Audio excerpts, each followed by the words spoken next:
On June 14, 2025, New York City braced itself. The air was thick with anticipation, not for celebration, but for confrontation. The No Kings protests were set to sweep the city, a direct challenge to what many saw as rising authoritarianism in America. The city was tense, caught between the right to protest and the fear of chaos. Across the nation, the day was already marked by violence and unrest, assassinations in Minnesota, threats in Texas. In D.C., a grand military parade celebrated the Army's 250th anniversary and former President Trump's birthday, a stark symbol of division. New York's recent history was a mix of peaceful marches and destructive riots. The stakes now felt higher than ever. Business owners boarded up windows, residents planned to stay home. The city prepared for a storm, uncertain of its path. News updates flashed across screens, amplifying anxiety. The city's diversity and democracy were about to be tested. Would the protests remain peaceful, or would they ignite into violence? The national climate was a tinderbox. One spark could set it off. Conversations everywhere revolved around the impending event. The assassination of lawmakers elsewhere felt like tremors before an earthquake. The city's preparations were visible: barricades, police, and a sense of foreboding. Every New Yorker remembered past protests, moments of unity and moments of destruction. The question was simple: could New York navigate this moment without breaking? The answer would come with the dawn. As night fell, the city held its breath. The world watched, waiting to see if New York would stand as a beacon or become another casualty of division. The city's fate hung in the balance. The No Kings movement was born from alarm, a coalition of grassroots groups, civil liberties advocates, and ordinary citizens. Groups like Indivisible, the ACLU, and the 50501 movement united under one banner: 50 states, 50 protests, one movement. Their message was clear: American democracy was under threat. They pointed to policies targeting immigrants, cuts to federal programs, and rhetoric undermining the rule of law. No Kings echoed the nation's founding rejection of monarchy. Protesters believed a new kind of royalty, political personality, and loyalty was taking hold. Their goal: mobilize a broad, visible demonstration of dissent and demand change. Organizers called for voting rights protection, an end to authoritarian policies, and government accountability. Social media coordinated nearly 2,000 events nationwide. By protesting on the day of the military parade and Trump's birthday, they created a counter-narrative power to the people, not to a single leader. This was their stand, a battle for the soul of the nation. For the NYPD, the No Kings protest was a test of strategy and restraint. Deputy Mayor Kaz Daughtry led a multi-layered plan: protect the right to protest, ensure safety, and avoid escalation.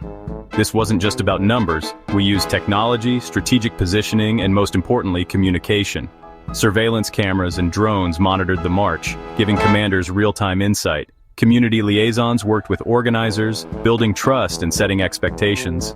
We were there to mediate, not just enforce.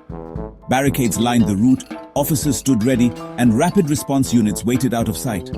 The city's message: protest was respected, but violence would not be tolerated. It was a delicate balance, facilitation without losing control. The world watched to see if New York could keep the peace. The city's approach would soon be put to the test. As the city prepared, hope and apprehension mingled in the air. Margaret Cabin, a Bronx teacher, marched for her students' future. Democracy isn't guaranteed. We have to fight for it.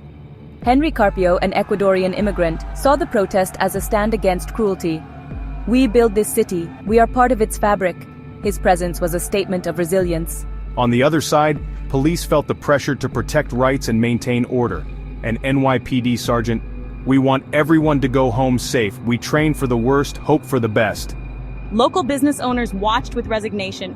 A coffee shop owner: "I support the right to protest, but these events shut down the neighborhood. My staff loses pay." The ripple effects of protest were real. Lost business, disrupted lives. It's tough to see the city change. Protests used to be smaller, less disruptive.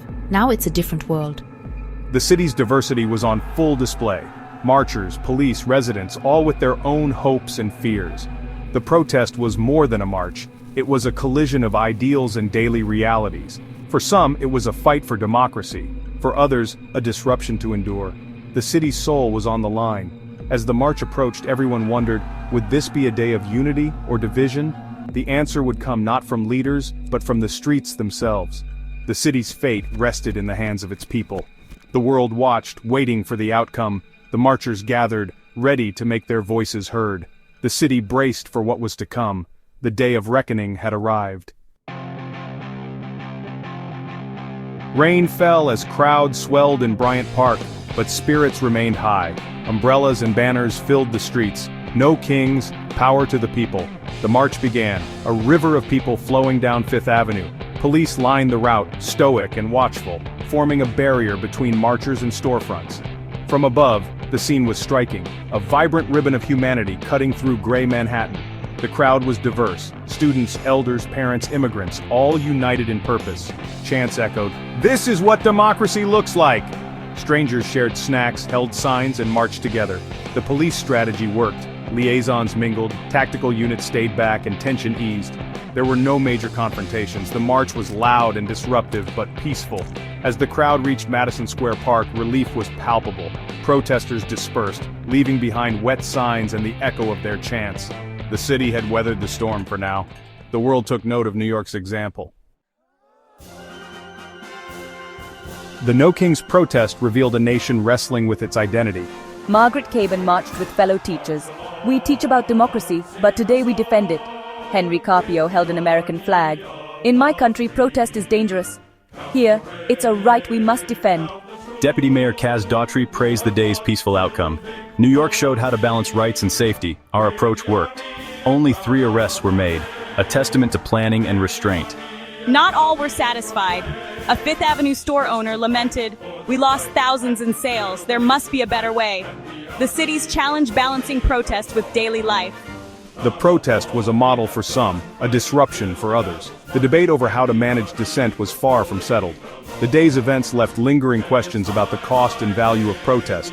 For many, the march was a necessary stand for democracy. For others, it was a reminder of the city's fragility. The search for balance continued. New York's example would shape future protests. The nation watched and learned.